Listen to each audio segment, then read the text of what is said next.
Okay. 16 February 2026 या दिवशी पत्रकार परिषद घेण्याचं आयोजन केलेलं आहे. पत्रकार परिषद घेण्यामागचा उद्देश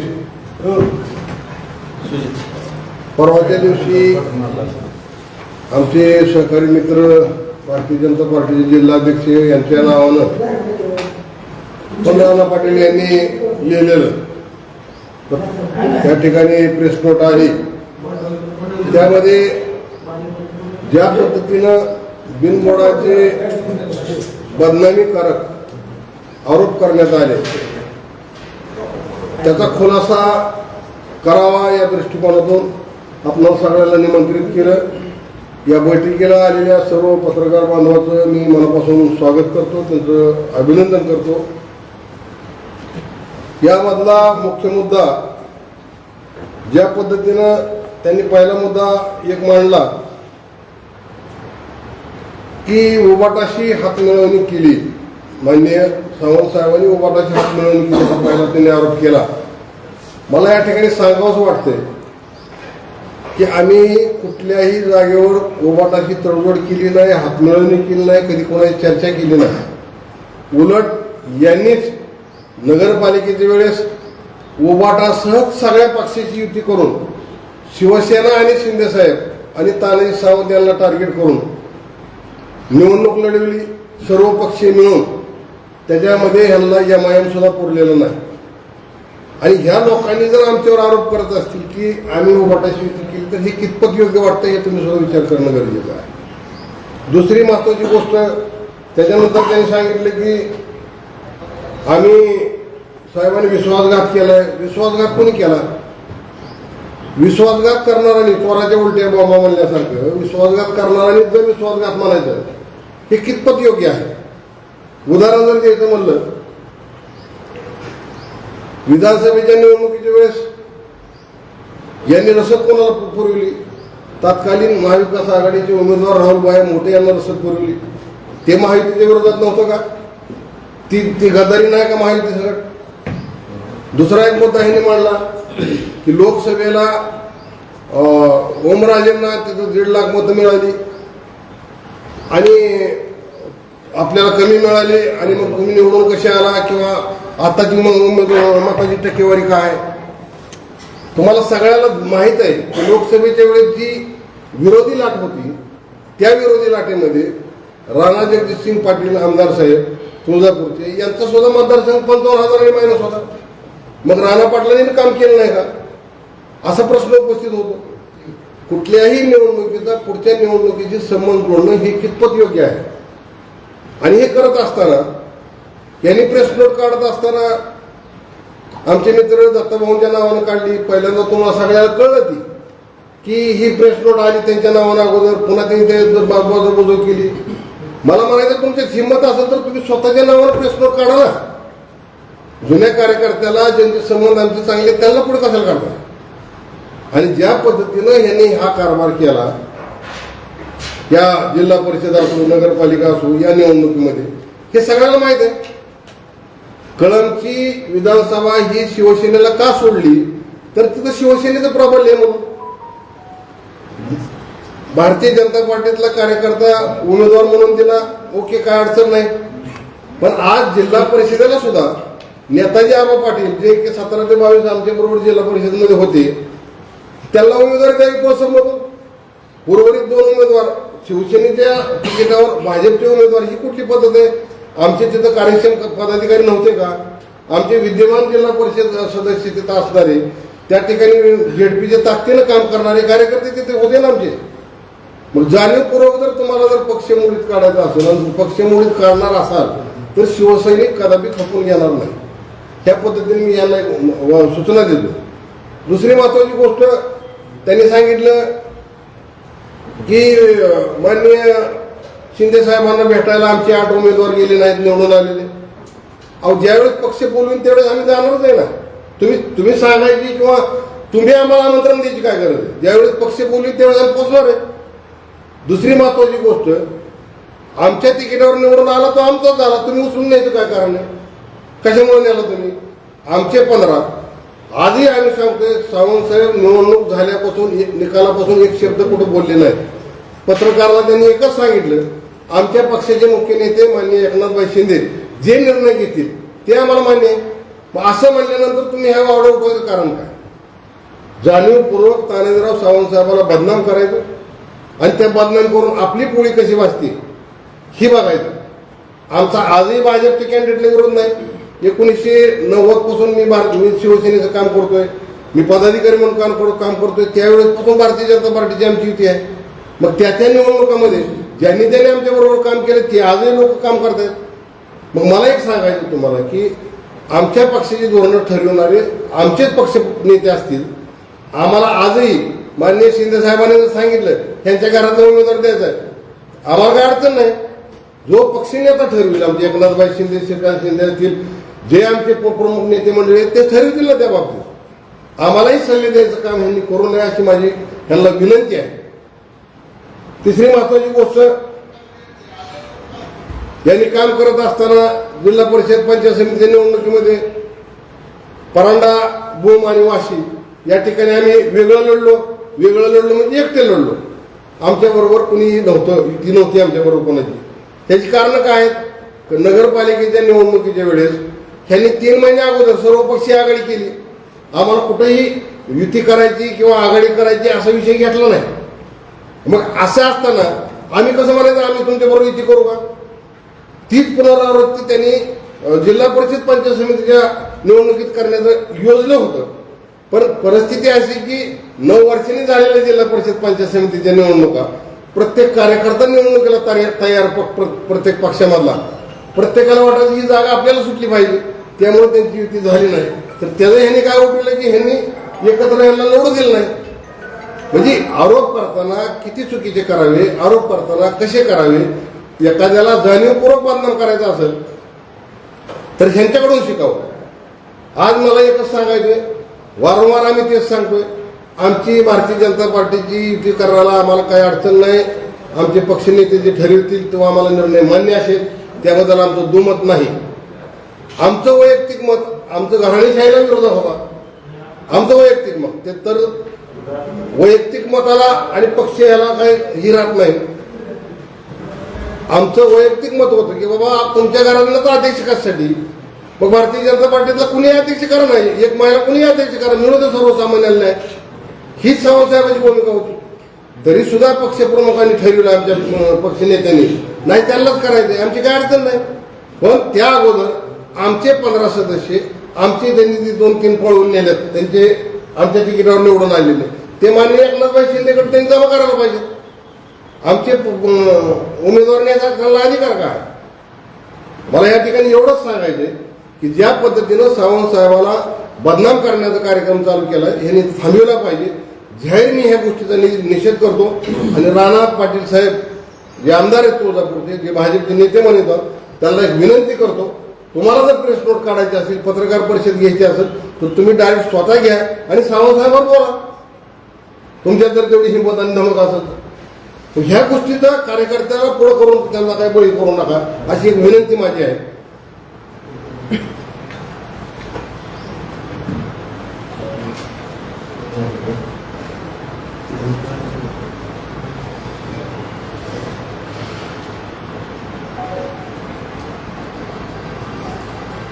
प्रथम तर मोठ्या संख्येने इथं पत्रकार बांधव उपस्थित आहेत, सगळ्यांना मी नमस्कार जय महाराष्ट्र करतो. मुळात आजची ही जी पत्रकार परिषद आहे ती बराचसा संदर्भ तुम्हाला तर माहीत आहे. आमचे जिल्हा प्रमुख असणारे आमचे मार्गदर्शक दत्तांना साळुंखे यांनी पूर्ण संदर्भ आपल्याला दिलेलाच आहे. परंतु आमची काही थोडी खाजगी अण्णांची आमची चर्चा झाली तर मुळात एक गोष्ट आपल्याला इथं जाणीवपूर्वक सांगू इच्छितो. आमचा हा लढा शिवसेना वर्सेस भाजप हा मुळातच नाही, ही गोष्ट तुम्ही लक्षात घेतली पाहिजे. कारण आमचे नेते एकनाथजी शिंदे साहेब शिवसेनेचे मुख्य नेते आणि देवेंद्रजी फडणवीस साहेब आणि आमच्यासोबत असलेली राष्ट्रवादी, या तिन्ही नेत्यामध्ये महाराष्ट्र लेवलला अतिशय चांगला संवाद आहे. कुठेही विसंवाद नाही. फक्त हा जो विषय आहे तो फक्त आमच्या जिल्ह्यापुरता मर्यादित आहे, हे फक्त तुम्ही लक्षात ठेवा. आणि या जिल्ह्यातलाही मूळ भाजप आणि शिवसेना हा वाद नाही. परत येत आहे सांगतो. कारण भारतीय जनता पार्टी मुळात तिथे ह्या जिल्ह्यामध्ये शिल्लक आहे का नाही. कालच्या दत्ता कुलकर्णी जे आहेत त्यांची जी प्रेस आहे ती स्वतः राणा जगजितसिंह पाटील यांच्या मिळून आली, नंतर सांगण्यात आलं की चुकून आली.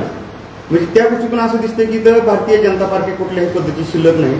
त्यांचा जिल्हा प्रमुख असणाराची प्रेस नोट सुद्धा जर स्वतः राणा जगजितसिंह पाटील त्यांच्या मेलून पाठवत असतील तर ती तुम्हाला माहितच आहे, त्याचा काही वेगळा खुलासा करायची गरज नाही. मुळात काय झालं की ह्या जिल्ह्यामध्ये घराणेशाही आहे आणि घराणेशाही ह्या जिल्ह्याला लागलेली फार मोठी वाळवी आहे. आणि एक ह्या पाटील कुटुंबाची एक दावण आहे, त्या दावणीला जाऊन काही लोक जाणीवपूर्वक काही गोष्टी करण्याचं काम करत आहेत. मुळात मी एक गांभीर्याने एक गोष्ट इथं तुम्हाला जाणीवपूर्वक आज सांगत आहे. मुळात ह्या पाटील कुटुंबानं जिल्ह्यातल्या भाजप नेतृत्वानं एक एजन्सी नेमली. ती एजन्सी कोण आहे काय नाही त्याचा खुलासा तुम्ही करू शकता, मी त्या एजन्सीचं नाव घेणार नाही. त्या एजन्सी आमच्या सुद्धा संपर्कात असतात, कारण जसं त्या पक्षाचं काम करतात तर आम्ही त्यांना कधीतरी काम दिलेलं असतं म्हणून त्यांच्यासोबत माझी चर्चा झाली. तर त्या एजन्सीने एक सर्वे केला, जवळपास 5-6 महिन्या अगोदर जिल्हा परिषद आणि पंचायत समितीच्या 5-6 महिन्या अगोदर सर्वे केला आणि त्या सर्वेमध्ये जवळपास 21 जागा ह्या शिवसेनेच्या निवडून येणाऱ्या त्यांनी सांगितल्या आणि 4 जागा ह्या संभाव्य सांगण्यात आल्या. आता तुम्हाला इथं रिझल्ट देतो. त्या 4 जागांमध्ये तुम्हाला सांगतो डिक्सळ गटामध्ये आमचे उमेदवार होते स्ट्रॉंग, तिथं आमचा उमेदवार दिला नाही. जाणीवपूर्वक त्यांनी आमचा उमेदवार डावलून तिथं भाजपचाच उमेदवार दिला, जो आज भाजपचा उमेदवार त्यांनी सत्कार घेत असताना सहरीवर उचलून घेऊन गेलेला आहे, तो जो की धनुष्यबाणाच्या चिन्हावर आहे. दुसरी गोष्ट डिक्सळ झाल्याच्या नंतर संदीप मडके हे आमचे जवळपास 2 टर्म जिल्हा परिषदेला सदस्य राहिलेले आहेत. त्यांना जाणीवपूर्वक डावललं.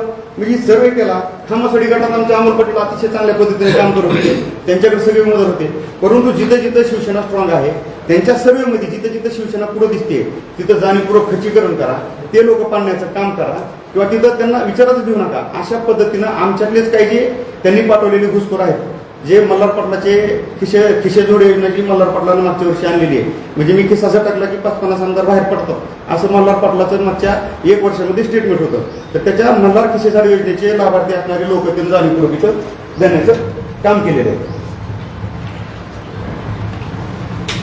मुळात त्या सर्वेमध्ये काय होतं, त्या सर्वेमध्ये मला त्या एजन्सीच्या सगळ्या लोकांनी सविस्तर सांगितलं ना, जर स्वतंत्र लढला असतात तर तुमच्या 25 जागा आल्या असत्या, शिवसेनेच्या धनुष्यबाणाच्या ह्या 25 जागा आल्या असत्या आणि सोबत जरी लढून समसमान जर वाटप झालं असतं, म्हणजे चांगल्या पद्धतीने सन्मानपूर्वक जर अर्ध्या जागा दिल्या असत्या तरी पण आमच्या 21 जागा आल्या असत्या.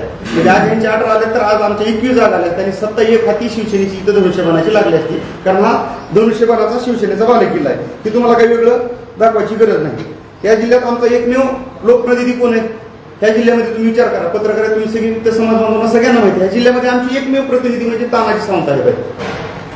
माननीय जिल्ह्याचे आम्ही भागविधाते म्हणतो, कारण त्यांनी आल्यापासून ह्या 2.5 वर्षामध्ये जेवढा निधी ह्या जिल्ह्याला एकनाथ शिंदे साहेबांच्या माध्यमातून दिला तो आतापर्यंतच्या इतिहासात कधीही कुठेही निधी आला नाही. हे तुम्हालाही मान्य करावं लागेल, सगळ्या जनतेला पण माहिती आहे. पण असं एकमेव आमचे प्रतिनिधी असणारे एकनाथ शिंदे साहेबांच्या नेतृत्वात काम करणारे आमचे जिल्ह्याचे नेते तानाजी सावंत साहेबांना डावलण्याचं काम केलं जातं.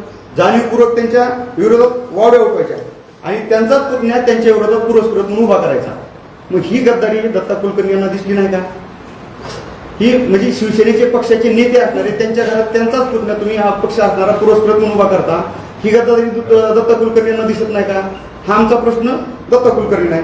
दुसरी गोष्ट, तुम्ही सांगता किंवा भूमपरांडावाशीमध्ये आमच्यासोबत विश्वासात घेत नाही. मुळात एक गोष्ट सांगतो, प्रत्येक संपूर्ण महाराष्ट्रात निवडणुका चालू असताना ज्या त्या जिल्ह्यावर निर्णय सोडले होते, माननीय एकनाथजी शिंदे साहेब असतील, आमचे नेते एकनाथ शिंदे साहेब असतील, देवेंद्रजी फडणवीस साहेब असतील आणि त्यावेळेचे आपले अजितदादा असतील, त्या सगळ्यांनी त्या त्या जिल्ह्यामध्ये त्या त्या जिल्ह्याला निर्णय घेण्याचे अधिकार दिले होते. आणि त्याच धर्तीवर पुण्यामध्ये आता गेलेल्या निवडणुकातील दोन्ही राष्ट्रवादीनं एकत्र येऊन लढल्या. मग ते तुम्हाला जमतं. मग इथं धाराशिवमध्येच काय दुखतंय? दुसरी गोष्ट, चंद्रपूरमध्ये भाजप आणि उभाटाने एकत्र येऊन सत्ता स्थापन केलेली जमते. मग धाराशिवमध्ये काय दुखतंय तुमचं? हा आमचा मुळात प्रश्न त्यांना आहे. दुसरी गोष्ट, भूमपरांडावाशीमध्ये तुम्हाला एक गोष्ट जाणीवपूर्वक सांगतो, भूमपरांडावाशीमध्ये कसल्याही पद्धतीची भाजप नाहीच मुळात तिथं. जर तुम्ही जर युती करायची म्हणत असता तुम्ही जागा किती दिल्या असत्या? आमच्या एकट्या तानाजी सावंत साहेबांनी 13 जागा लढल्या, 8 जागा 13 पैकी निवडून आणल्या, 2 जागा फक्त 2 आकड्याच्या सुद्धा पुढे गेल्या, तेवढ्या फरकानं पडल्या, म्हणजे जवळपास 10 जागा आल्या असत्या. आणि तो पुतण्या पण सावंतचा पुतण्याचा एक अपक्ष असणारा. एकाही ठिकाणी भाजपचं कसलंही तिथं पाठबळ नसताना तुम्हाला कायसाठी, जर आमचं पाठबळ तुम्हाला आमच्या ह्या कळम धाराशिवमध्ये दिसत नाही, तुळजापूरमध्ये दिसत नाही, तर भूमपरांडामध्ये तुमचं अस्तित्व नाही, तर तुम्हाला सोबत यायचं कायसाठी? विश्वासघात तर खरी तुम्ही आहेत. दुसरी गोष्ट, धाराशिव नगर परिषदेत तुम्ही जाणीवपूर्वक आमचा कार्यक्रम केला. राष्ट्रवादीकडून तुम्ही काय केलं, इथं पारंपरिक लढाई कुठली होती, शिवसेनेचा बालेकिल्ला होता. लढाई कशी व्हायला पाहिजे होती, उबाटा वर्सेस एकनाथ शिंदे साहेबांची आमची शिवसेना व्हायला पाहिजे होती, आणि खरी लढाई तीच होती. तरी पण तुम्ही काय केलं, जाणीवपूर्वक राष्ट्रवादीमधून राष्ट्रवादीला जागा सोडायला लावली, आणि तुमच्या घरातला मुद्दा तुम्हाला घरी नेण्याची तुमची टिकून ठेवायची होती म्हणून तुम्ही अर्चनाताईंना तिकीट दिलं, आणि अर्चनाताई जाहीर बोलल्या मी कशासाठी राष्ट्रवादी वाढवू. फक्त तेवढं बोलले आणि लोकांनी त्यांना भरघोस मतानं पाळलं फक्त त्यांच्या बोलण्यामुळं. एकही राष्ट्रवादीचा मतदार त्यांच्या पाठीशी उभा राहिला नाही. शिवसेनेनं भाजपनं आम्ही जातीनं काम केलं, पण राष्ट्रवादी आखी बाजूला पडली. शरदचंद्रजी पवार साहेबांना म्हणणारा, अजितदादांना म्हणणारा जो त्यावेळेचा घटक होता, त्या पूर्ण घटकानं फक्त त्यांच्या एका स्टेटमेंटमुळं, त्यांच्या बोलघेड्या स्वभावामुळे त्यांना पाळलं. दुसरी गोष्ट ती झाल्याच्या नंतर सगळ्यात महत्वाची गोष्ट तुम्हाला सांग, आणखी काय केलं, तानाजी सावंत साहेबांचे कार्यकर्ते कोण आहेत, अजित लाकाळ. अजित लाकाळ हा तानाजी सावंत साहेबांचा तुम्हाला आज सांगतो ते सगळ्यांना तुम्हाला माहिती हा मानसपुत्र आहे. अजित लाकाळ हा त्यांचा मानसपुत्र असताना त्याला एकतर त्याच्या विरोधात तिथं अजित पाटील उभा केले होते, त्यांचा उमेदवारी अर्ज माघार घेतला, परंतु पक्षातले दिलीप मेत्रे नावाचे अपक्ष उभा केले. परंतु त्यांनी काय केलं, ठीक आहे अजित तर आपल्याकडे आला, अजितला आपण तिकीट दिले तर काय करायचं, अजितला एकच आठ घालायची की तानाजी सावंत साहेबांचा फोटो नको. तुम्ही सगळ्यांनी त्या अजित लाकडांच्या निवडणुकीमध्ये बघा, मी स्वतः त्या स्टेजवर होतो, जाणीवपूर्वक तिथं बोललो नाही विनाकारण आमचीच चव्हाट्यावर नको म्हणून. परंतु त्या दिवशी काय केलं, अजित लाकडांना काय केलं, त्या बॅनरवर जिल्हा परिषद निवडणुकीच्या बॅनरवर मल्हार पाटलांचा फोटो आहे, अर्चनाताईंचा फोटो आहे, आमदार राणाजी गिसे पाटील यांचा फोटो आहे, डॉक्टर पद्मश्री पाटील यांचा फोटो आहे. काय हरकत नाही हो, एखादा फोटो टाकायला पाहिजे होता ना. तुम्ही एकाच घरातले 4-4 फोटो टाकता आणि तानाजी सावंत साहेबांना डावलेला होता. म्हणजे काय करायचं आहे तुम्हाला, पुतण्याविरोधात उभा करायचा आहे. तानाजी सावंत साहेबांचा मानसपुत्र, त्याला शून्यातून निर्माण जी विश्व अजित लाखांना जे निर्माण केलं ते तानाजी सावंत साहेबांच्या माध्यमातून आणि त्यांच्या आशीर्वादाने केलं. आज अजित पण मान्य करतो, ती काय डावलत नाही, आमच्यामध्ये वाद नाही. परंतु पुतण्याविरोधात घालायचा तुम्हाला मानसपुत्र असणारा सुद्धा तुम्ही त्याला फोटो टाकू द्यायचा नाही, आणि त्या अटीवर त्यांनी त्याला निवडणूक लढवली आणि नंतर त्याचं काम केलं. दुसरी गोष्ट ढोकीमध्ये काय केलं, तुकाराम शिंदेने काय केलं, आमच्या पंचायत समितीला तानाजी सावंत साहेबांचा फोटो बॅनरवर टाकला. तुम्ही काय केलं, तुकाराम शिंदेला पाडण्यासाठी निहाल काजी नावाचा भाजपचा माणूस उभा केला. ही गद्दारी दत्ता कुलकर्ण्यांना दिसत नाही, ही स्पष्ट आहे ना. प्रेस तर काय राणा पाटलांच्या इथून स्वतः स्पष्ट आहे, हे तर बोललोच मी तुम्हाला. सगळ्यात महत्वाची गोष्ट म्हणजे हे बोलत असताना आमचे पालकमंत्री तुम्हाला सतत विनवणी करत होते, ही गांभीर्याने बोलतोय. पालकमंत्र्यांनी आम्हाला विनवणी केली, तुम्ही शिवसेनेकडून थोडं शांत राहा. पहिल्या दिवशी आले, काय झालं त्या गोष्टीवर परत येणार नाही, त्या गोष्ट रिपीट करायची गरज नाही. परत त्यांनी तिथे त्यांच्याकडे जाऊन विनवणी केली, तर त्यांच्या विनवणीला कुठंही न जुमानता आमच्या राजन साळवींना तर त्यांनी काय बुजवूनच बनवलं तुम्हाला खरं सांगतो.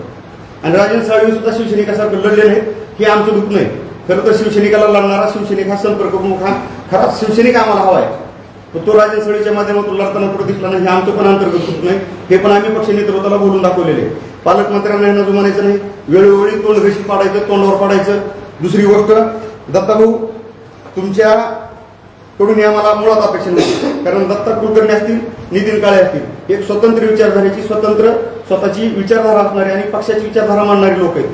परंतु अशा लोकांना सुद्धा बुजगावणं बनवण्याचे काम केलं. ते सतत धनगडीच्या ऑफिसला, तानाजी साहेबांच्या ऑफिसला येऊन भेट घेत असतात. आणि ही मुळात प्रेस जर दत्ता कुलकर्णी यांच्या मोबाईलवरून आली असती, त्यांच्या व्हॉट्सअपवरून आली असती तर आम्ही समजून घेतलं असतं. पण दत्ता कुलकर्णी सारखा माणूस भाजप पक्षाचा, जिथं पक्ष संघटना मजबूत समजली जाते, अशा भाजपमध्ये सुद्धा पक्ष संघटनेला अर्थार्थी कसलंही व्हॅल्यू राहिलेलं नाही. हे दत्ता कुलकर्णी यांच्या राणा पाटील यांनी पाठवलेल्या प्रेस नोटमधून दिसून येते. दुसरी गोष्ट, आदरणीय देवेंद्र भाऊ फडणवीस यांनी काय सांगितलं होतं की आमदाराच्या, खासदाराच्या आणि नेत्याच्या घरात कुठलीही उमेदवारी द्यायची नाही. दत्ता कुलकर्णी यांना माझं एकच सांगणं आहे, बसवराज पाटील काय बोलले की आमदार आणि खासदाराच्या घरात निवडणूक कुठलीही तिकीट दिलं जात नाही, कुठलीही निवडणूक लढली जाणार नाही. मग आम्हाला एक गोष्ट सांगा, तुमचे देवभाऊ, तुमचेच बसवराज पाटील यांच्या विचाराची प्रतारणा दत्ता कुलकर्णी करतात तर राणाजी गिसे पाटील करतात, हे दत्ता कुलकर्णी आम्हाला याचा खुलासा करणं आवश्यक आहे. माझा हा मीडियाच्या माध्यमातून जाहीर प्रश्न आहे की प्रतारणा कोण करतंय हे तुम्ही बघितलं पाहिजे. दुसरी गोष्ट, भाजपच्या सुद्धा गटात काय घडलं तुम्हाला सांगतो, त्याच्यामध्ये काय ही घराणेशाही कशी आमच्यावर लादली गेली की आसुरी प्रवृत्ती काही ठिकाणी माज दाखवते, त्याचं सुद्धा मी तुम्हाला एक थोड्या रेकॉर्डिंग दाखवणार आहे. आसुरी प्रवृत्ती काय म्हणतोय, जाणीवपूर्वक म्हणतोय ते सुद्धा तुम्हाला दाखवणार आहे. भाजपच्या सर्वसाधारण असणाऱ्या राहुल पाटील सास्तुरकर असतील, ते सर्वसाधारण संताजी पाटील चालुक्य असतील, कोणला इतर प्रभागातला त्यांनी उमेदवार जाणीवपूर्वक दिला. कारण जर सर्वसाधारण तिकिटावर जर भाजपचे 3-4 लोक निवडून आले तर मग उद्या ह्या जिल्ह्याच्या जिल्हा परिषद अध्यक्षपदावरती दावा करतील. हे दुखणं आमचं नाही हो, हे दुखणं भाजपचं आहे, ह्या धाराशिव जिल्ह्यातल्या प्रत्येक जनतेचं आहे. हे घराणेशाहीचं जे माकड आमच्या बोकांडी बसलंय का, ह्या प्रत्येकाचं दुखणं आहे हे घराणेशाहीचं. त्यांनी काय केलं, आमचेच नाही पण भाजपमधले सुद्धा जे सर्वसाधारण महिलेच्या जागेवर उभा होते ते सुद्धा सीट पाडण्याचं काम ह्या भाजपने केलं, हे मी इथं जाहीर सांगतो. दुसरी गोष्ट, सरोजिनी राऊत आहेत तुमच्या मूळ भाजपच्या विचाराचे आहेत ना, त्यांना पंचायत समितीचं सुद्धा तिकीट देत नाही तुम्ही का? त्यांचं भाजपसाठी योगदान नाही का? कुठलाही उमेदवार असायचा तो माझी हुजरेगिरी करतो उचलायचा, त्याला ह्या पक्षातून तिकीट दे त्या पक्षातून तिकीट दे, अशा गोष्टी कशासाठी करता तुम्ही? जाणीवपूर्वक ह्या गोष्टी करायच्या. जसा शिवसेनेवर महायुतीत अन्याय होतोय तसाच भाजपमधल्या सुद्धा बऱ्याचशा पदाधिकाऱ्यांवर अन्याय होतोय ह्या घराणेशाही लादल्यामुळं. आणि घराणेशाही भाजपच्या विचारधारेला मान्य नाही, हे आम्हाला मान्य नाही, हे पण इथे सांगतो. महाराष्ट्राच्या राजकीय पटलावर दुष्काळी जिल्हा असणारा, आकांक्षित जिल्हा असणारा तुम्ही धाराशिव जिल्हा राजकीय पटलावर कुणी आणला? आम्ही विद्रोह करून आणला का? अजिबात नाही. जरी आम्ही विद्रोह करून महाराष्ट्राच्या राजकारणात राजकीय पटलावर हा धाराशिव जिल्हा आणलेला असला तरी पण तुम्ही आमचे दोन जे शिवसैनिक दोन आहेत, जे शिवसेनेच्या धनुष्यबाणाच्या चिन्हावर दोन लोक निवडून आले, ते प्रचाराच्या नंतर निवडून आले आणि मिरवणुकीतून तुम्ही त्यांना उचलून घेऊन गेलात. ही वेळ तुमच्याकडे त्यांच्यावर उचलून घेऊन जाण्याची वेळ काय यावी? दुसरी गोष्ट, जगातलं सर्वात मोठं बंड करणारे एकनाथ शिंदे साहेबांचे कार्यकर्ते आम्ही. आणि एकनाथ शिंदे साहेबांचे कार्यकर्ते जर तुम्ही दोन निवडून आलेले दोन सदस्य जर तुम्ही घेऊन जात असाल तरी कुठल्या पद्धतीने आणि तुम्ही कुठं वाटचाल करताय? ही कुठली आसुरी प्रवृत्ती आहे तुमची? ही लोकशाहीला घातक आहे. आमचे दोन सदस्य घेऊन जाण्याची हिंमत जर तुमची होत असेल तर येणाऱ्या काळामध्ये आम्हाला शिवसैनिक म्हणून एखादं लोकशाही मार्गाने आंदोलन करावं लागेल, कारण तुमच्यासारखं तर आम्ही लढू शकत नाही. लोकशाहीवर पायदळी तुडून आम्ही येणाऱ्या काळात जर वेळ आली तर ही दोन सदस्य आमचे लवकरात आमच्या सोबत लवकर आले नाहीत तर आम्ही लोकशाही मार्गाने आंदोलन करून आमचे दोन सदस्यांनी गायब केले. तुम्ही दुसरी गोष्ट, तुम्ही आम्हाला 2 दिवसापूर्वी पोस्ट टाकल्या, तानाजी सावंत साहेबांचा जुना फोटो राणाजी शिव पाटील साहेबांसोबतचा व्हायरल केला, म्हणजे खोट्या वावड्या उठवायला चालू केल्या. रवी सरांचे तुम्ही जुने व्हिडिओ टाकले, महायुतीतच आम्ही लढलो, महायुतीतच सत्ता बसणार, पण रवी सरांनी कुठेही तुम्हाला दुजोरा दिलेला नाही. दुसरी गोष्ट, तुम्ही सांगता की आमच्यासोबत 36 आहेत. माझं एक स्पष्ट मत आहे, आम्ही तर समोर चेहरे थोपडे घेऊन बसलोत ना आमचे 36 लोकांचे चेहरे दाखवा ना आम्हाला. आमचं स्पष्ट मत काय आहे? त्यांचा किमान समोरून फोटो घ्या, छाती ठोकून सांगा ना आम्ही 36 लोक आहेत. काय तुम्हाला नेमकी अडचण कशाची 36 लोकांची तोंड दाखवायला? जर 36 लोक असेल मॅन्डेट तुमच्या बाजूने तर सत्ता स्थापन करा ना, मॅन्डेट दाखवा आणि सत्ता स्थापन करा. कुणाची अडचण आहे? तुम्हाला शिवसेनेला सोबत घ्यायचंच नाही तर करा, ते पण करा. आम्ही आज तुम्हाला जाहीर सांगतो, आमच्या सोबत पण 28 लोक आहेत. कोण आहेत, कसे आहेत, काय आम्हाला सांगायची गरज नाही. वेळ आली एकनाथ शिंदे साहेबांच्या आम्ही आदेशाची, तानाजी सावंत साहेब फक्त वाट बघतायत. तानाजी सावंत साहेबांना एकनाथ शिंदे साहेबांचा जर आदेश आला की हे करा तर नक्कीच ह्या येणाऱ्या 4-5 दिवसामध्ये, 8-15 दिवसामध्ये शिवसेनेचा जिल्हाध्यक्ष हा धाराशिवच्या जिल्हा परिषदेवर बसलेला दिसेल. फक्त आणि फक्त तानाजी सावंत साहेब शांत आहेत, फक्त एकनाथ शिंदे साहेबांच्या आदेशावर. आणि जर हे लवकरात लवकर तुमचं पक्षाचं नेतृत्व जवळपास 2.5-3 तास नंदनवनला बंगल्यावर मी तिथं समोर हजर होतो, 3 तास एकनाथ शिंदे साहेबांची वाट बघत होतं, परंतु फक्त तानाजी सावंत साहेबांवर बोलले, आम्ही बोललो, आमच्या सगळ्या पदाधिकाऱ्यांनी आमची भूमिका मांडली. साहेब यांच्यासोबत चर्चा करायची तर करा, अडचण नाही, पण पहिले आमचे 2 जिल्हा परिषदेचे मेंबर आहेत त्यांनी जे गायब केलेले सगळीवर नेलेले त्यांना पहिलं आमच्यावर पोस्ट करा आणि नंतर करा. आणि ही विनंती आमच्या एकनाथ शिंदे साहेबांनी ऐकून घेतली आणि त्यांना भेट दिली नाही. मुळात दुसरी गोष्ट, आता सांगितल्यासारखं आमच्याकडे पण 28 आहेत, त्यांच्याकडे 36 आहेत, म्हणजे समीकरण 28 आणि 36 आकड्याची आकडेवारी किती होती मला समजायला तयार नाही. विनाकारण जिल्ह्यातल्या लोकांना त्यांनी संभ्रमित करायचं काही कारण नाही. परंतु जिल्हा दुष्काळी राहण्याची कारणे ह्या जिल्ह्यातल्या काही नेत्यांची मानसिकता दुष्काळी आहे. मानसिकता दुष्काळी तुम्हाला जाणीवपूर्वक सांगतो. ह्या दत्ता कुलकर्णी यांना मला एवढंच सांगणं आहे, तुम्ही स्वतःचा कारखाना उभा केला, आज चांगला चालतोय ना. मग ह्या जिल्ह्याला आलेला 276 कोटीचा निधी तुमच्या आमदार राणाजी शिव पाटील यांनी वरच्या पक्षश्रेष्ठींना पक्ष नेतृत्वाला बोलून थांबवला. हा जिल्हा दुष्काळी नाही, हा जिल्हा आकांक्षित नाही. जर तो 276 कोटीचा निधी जर जिल्ह्यात खर्च झाला तर जिल्ह्याचा विकास होणार नाही. 4 कार्यकर्ते 4 पदाधिकारी तुम्हाला पोचले जाणार नाहीत. पण ह्या जिल्ह्यातल्या नेतृत्वाला घराण्याशी टिकून ठेवण्यासाठी हा कार्यकर्ता कुठलाही सक्षम होऊ द्यायचा नाही, कुठलाही कार्यकर्ता पुढे जाऊ द्यायचा नाही. त्याच्यासाठी ह्याला 276 कोटी निधीला ही स्थगिती दिली. मला वाटतं दत्ताभाऊ कुलकर्णीमध्ये यांची जर हिंमत असेल तर त्यांनी त्यांच्या राणाजी शिव पाटलांना बोललं पाहिजे आणि आदरणीय देवाभाऊंना सुद्धा बोललं पाहिजे. ह्या जिल्हा दुष्काळी तुम्ही 276 कोटीच्या निधीची तुम्ही जी आहे ही तरतूद केलेली, तिला म्हणजे स्थगिती दिली, ती लवकरात लवकर उठवावी. दुसरी गोष्ट, आजची दळबंदी मानसिकता घ्यायची. ह्या जिल्ह्यामध्ये आकांक्षित असताना इथं कुठली MIDC आली नाही. कोरडगावमध्ये साधी एक MIDC आली आणि त्या MIDC मध्ये फक्त सोलारचा प्लांट आहे. आज तुम्हाला जाहीर सांगतो, त्या दिवशी बोललो, सोलार हे प्रत्येकाच्या घराच्या छतावर बसलंय. आदरणीय देवेंद्र भाऊंनी त्यांच्याकडे खाता आहे त्यावेळेसपासून प्रत्येक शेतकऱ्याला मागेल त्याला सोलार दिलंय. शेतात सोलार आहे, घरावर सोलार आहे, सबसिडी दिली 90%, 95% सबसिडी दिली. आणि तुम्ही सोलार प्लांट आणला त्या कोडगाव मेडिसिनला सांगताय. साधी चॉकलेटची कंपनी आणली का? साधी पिठाची चक्की तुम्ही उभा केली का? हा माझा तुम्हाला प्रश्न आहे. दुसरी गोष्ट, युती कुठं करायची काय नाही. युती विषय तुमचा हो, ठीक आहे. बरं, दुसरी गोष्ट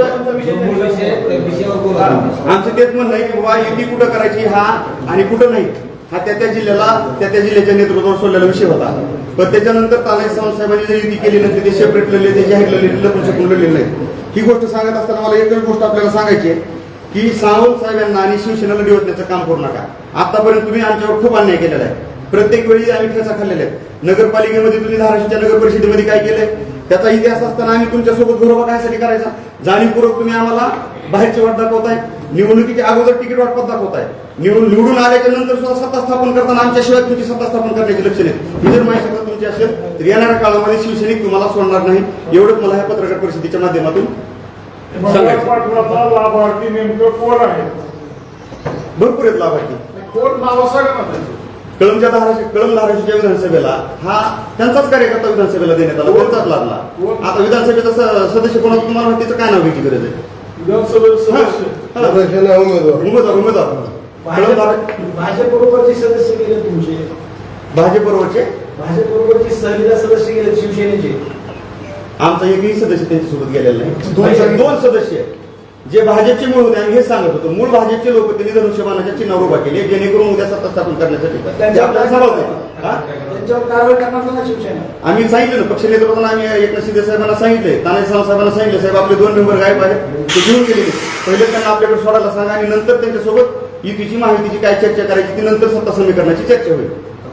दत्तांना तुम्ही मगाशी बोलताना असं बोललात की भारतीय जनता पार्टी बरोबर युती करायला आम्हाला अडचण नाही. नेमका वाद कशासाठी चालू आहे? भारतीय जनता पार्टी बरोबर युती करायला आम्हाला अडचण नाही. आम्ही फक्त घराणेशाहीला विरोध केला. आम्ही सर्वस्वी सगळी जबाबदारी माननीय एकनाथ शिंदे साहेब यांच्यावर सोपविली. तुम्हाला जो निर्णय योग्य वाटतो तो तुम्ही घ्यावा या पद्धतीने आम्ही त्यांना सांगितले. पण आमची जी वैयक्तिक भावना आहे की आज आम्ही 1990 पासून भारतीय जनता पार्टीबरोबर काम करतोय. आमचा कधी असा भेदभाव झाला नाही. फक्त आम्ही निवडणुकीच्या काळात बोललो, आम्ही सावंत साहेब बोलले, आम्ही बोललो की घराणेशाही नकोय. पण ते सुद्धा निवडणुकीच्या निकालानंतर आम्ही कुठेही प्रेस नोट किंवा कुठेही पत्रकाराला स्टेटमेंट दिलेलं नाही. आम्ही आजही म्हणतोय की आजही एकनाथभाई शिंदे जो निर्णय घेतील तो आम्हाला मान्य असेल. आता ह्यांना वाटतंय की हे जरी बोलले तरी आपल्याला विरोध करतील. आता प्रत्येकानं आपापल्या पक्षाचा जिल्हाध्यक्ष व्हावा ही भूमिका ठेवणं चुकीचं नाही. आणि आज आम्ही त्या रेसमध्ये आहोत. आमचे 15 सदस्य निवडून आलेले आहेत.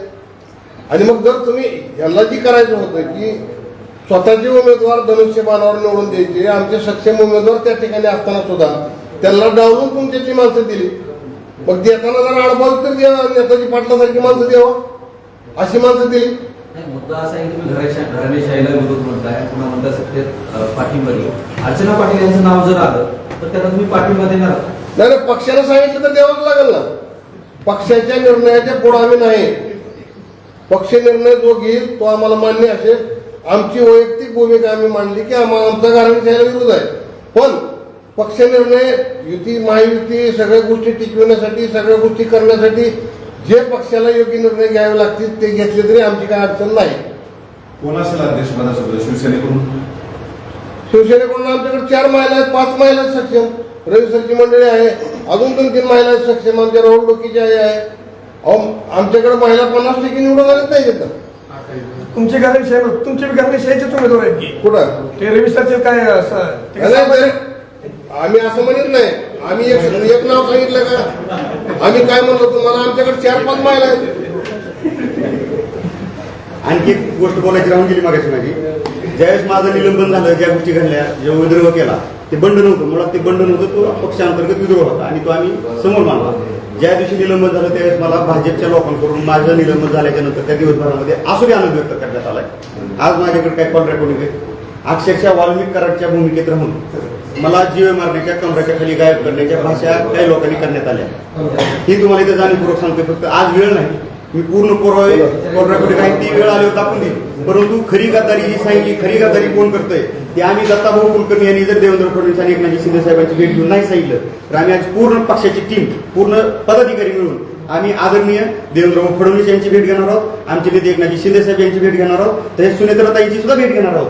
आणि इथे जे घडतंय आणि ज्या कशा पद्धतीनं आमच्यावर अन्याय होतो आणि कशा पद्धतीनं महायुतीत ही काय गोष्टी घडतायत, आलबेल आहे, त्या सगळ्या गोष्टी आम्ही दत्ताभाऊ सहित ह्या सगळ्या दत्ता कुलकर्णी असतील आणि घराणे ह्या सगळ्या गोष्टी आम्ही पक्ष नेतृत्वाला, तिन्ही पक्षाच्या पक्ष नेतृत्वाला भेटून त्या गोष्टी सांगणार आहोत आणि तक्रार करणार आहोत. आज मी तुमच्या माध्यमातून जाहीर सांगतो. मग जे आपण 28चा आकडा सांगितला त्यात नेमकं कोण राहील 28च्या आकड्यात? नाही ते आम्ही आता सांगू शकत नाही. नाही, त्यांनी फोटो दाखवला 36चा, त्यांनी मागचा फोटो टाकलाय, आम्ही फ्रंटचा पण टाकणार नाही. काय त्यांनी ज्यावेळेस 36 लोकांचा फोटो असं समोर वरून हात दोन करून टाकून हात वर करून त्या दिवशी आम्ही 28चा आकडा दाखवू. ते आमची सत्ता स्थापनाची आमची अंतर्गत गोष्ट आहे. 28चे जे उमेदवार आहेत ते महायुतीमधले आहेत का महायुतीच्या बाहेरचे आहेत? कुठले नाही, चंद्रपूरमध्ये काय झालंय, पुण्यात काय झालंय, तसं धाराशिवमध्ये घडू शकतं ना. आता मी बोलणार आहे त्याच्यावर, पण तुम्हाला सांगतो घडू शकतं. घडू शकतं, पण असं काय चर्चा झालेली नाही. चर्चा झाली नाही. हा, किती दिवसात होईल सगळं तुमचं विषय? किती दिवसात निघेल अध्यक्ष? किती दिवसात मिळेल आपल्याला? अजून हे बघा, अजून नोटिफिकेशन निघालेलं नाही आणि नोटिफिकेशन निघाल्यानंतर माझ्या माहितीप्रमाणे पहिल्या पंचायत समितीच्या सभापतीची निवडी होत्या 7 दिवसात आणि तिथनं पुढे 4 दिवसात. म्हणजे साधारण आज जरी नोटिफिकेशन निघलं तरी आजपासून 12-13 दिवस लागणार आहे.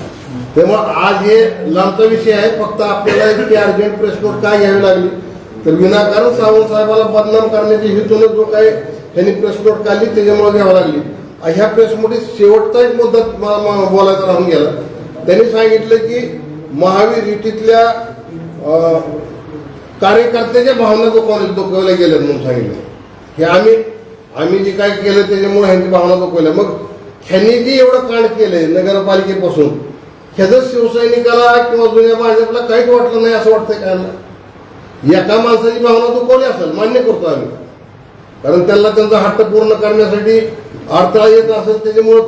पण भारतीय जनता पार्टी शिवसेना जी जिल्ह्यामधली आहे, मला वाटतं जे जुने आमच्या विचाराचे आहेत कोणाची भावना ह्या पद्धतीने दुखवू शकत नाही, कारण का त्यांना महायुती टिकलीच पाहिजे असं वाटतंय. महायुती टिकणारच आहे. आम्ही कडे महायुतीला तडे जाणार असा विषय केला नाही. टोटल सगळ्या पक्षांनी मिळून सावंत साहेबाला, एकनाथ शिंदे साहेबाला, आम्हाला परांडा नगरपालिकेत टार्गेट केलं, भूम नगरपालिकेत टार्गेट केलं, जिल्हा परिषद पंचायत समितीला टार्गेट केलं 3 तालुक्यामध्ये, तरी आम्ही कुठं वाच्यता केली नाही. आणि इकडे सांगते की महायुतीत आम्ही तिथं लढतोय. कोण महायुतीत होतं तुम्ही जरा चौकशी करा ना. मग त्या विरोधात लढत असताना त्यांना रसद कुणी पुरविल त्याचे पुरावे आहेत आमच्या पैसे. मग सगळ्याच गोष्टी काढायचं म्हणलं तर तो लांब जातो विषय. मी या ठिकाणी एवढंच सांगतोय की तानाजी सावंत साहेबांना जे बदनाम करण्याचं षडयंत्र चालू आहे त्याच्याबद्दल मी तीव्र शब्दात निषेध व्यक्त करतो आणि ह्या चांडाळ चौकडीने ही गोष्ट थांबविल्या पाहिजेत एवढं त्या ठिकाणी तुमच्या माध्यमातून सांगू. जाणीवपूर्वक जर अख्खा जिल्ह्यामध्ये जर स्वतंत्र शिवसेना लढली असतील, जर तानाजी सावंत साहेबांच्या नेतृत्वात लढली असतील, ज्या पद्धतीने भूम, परांडा, वाशीमध्ये यांची वाताहत झाली का, अख्ख्या जिल्ह्यात तशीच वाताहत होणार ह्याची भीती त्यांना होती. आणि शिवसेना संपवण्यासाठी हा रचलेला घाट आहे. एक नेता खालच्या थरातला तळागाळातल्या नेत्यापासून वरच्या थरातल्या तानाजी सावंत साहेबांच्या नेतृत्वापर्यंत सुद्धा त्यांना जाणीवपूर्वक त्यांची प्रतिमा मलिन करण्याचं काम हे जाणीवपूर्वक करत आहे. गेल्या अनेक वर्षापासून महायुती कायम असते, पण गेल्या 4-5 वर्षात महायुतीमध्ये असे भीत का आली? काही जी लोक असे राणादादा पाटलासारखे स्वार्थी म्हणा, स्वतःलाच पाहिजे असे लोक ह्यामध्ये समाविष्ट झाल्यापासून भाजपवाले असे आरोप करतात की सावंत साहेबांना जबाबदार आहे. त्यांनी उदाहरण द्यावं ना. मग आम्ही जसं सांगतो 4 वेळेस की लोकसभेच्या वेळेस तीच परिस्थिती झाली की पूर्ण लोकसभेला या उमेदवाराच्या विरोधात पूर्ण मतदारसंघात नाही, महाराष्ट्रात तीच परिस्थिती पडझडीची होती. त्यामुळे प्रत्येक ठिकाणी ती झाले. मग विधानसभेला कुणी कोणाला मदत केली, विधानसभेला कुणी कोणत्या उमेदवाराला मदत केली, नगरपालिकेला कुणी कोणाच्या माणसाला मदत केली, जिल्हा परिषद पंचायत कोणी केली. जो न दे की रवी तो दे की कवी. तुम्ही पत्रकार म्हणजे कवी आहेत, तुम्ही बघा ना चौकशी करून. अण्णा ज्याप्रमाणे अजूनपर्यंत